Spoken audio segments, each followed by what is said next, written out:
A friend of ours is a Catholic person, and I was showing them the Ahmadiyya diary, and she was looking through the list. She was saying prayer, okay, I agree with prayer.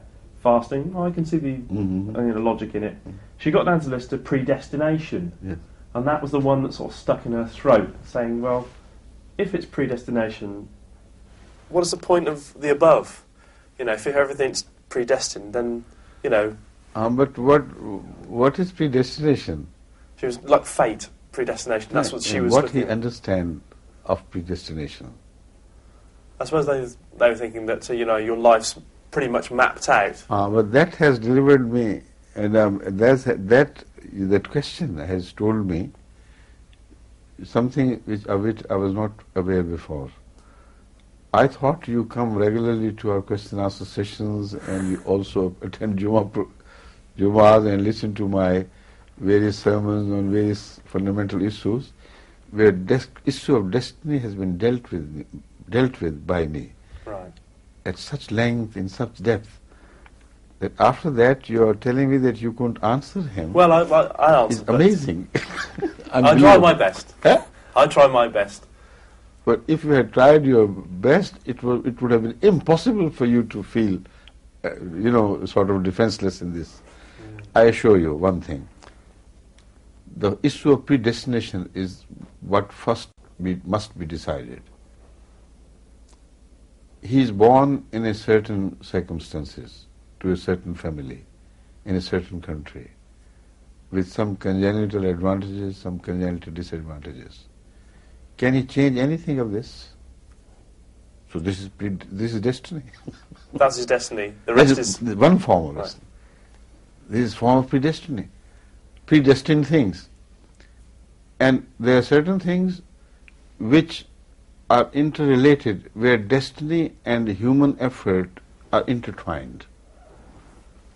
There too, it is in the knowledge of God that in the final analysis somebody would help his destiny to be destroyed and help his destiny to be, to be good for him. And it is not his pre-knowledge which determines the issue of the outcome. It is his free choice which determines the issue of the final outcome.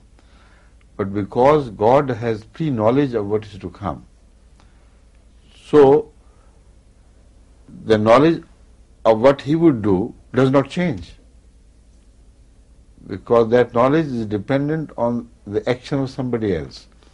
Now, this is the most difficult part which people fail to understand, which I have been trying to make them understand through many examples. But to me, it is the simplest case.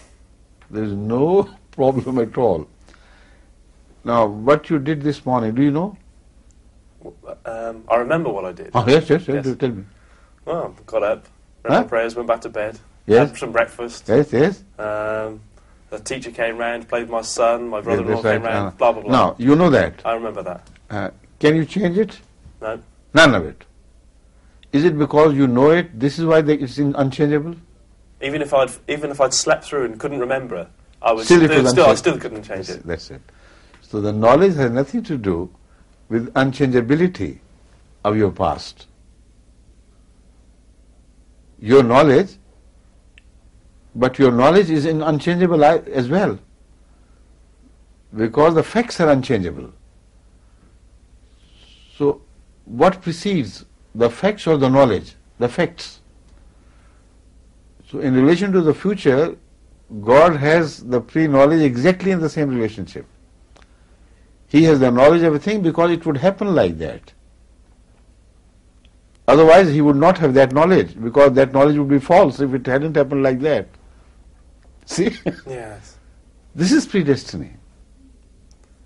Yeah. I mean, one of the forms. There's so much more to it. No, I understand. Okay. Yeah? Thank you. Please.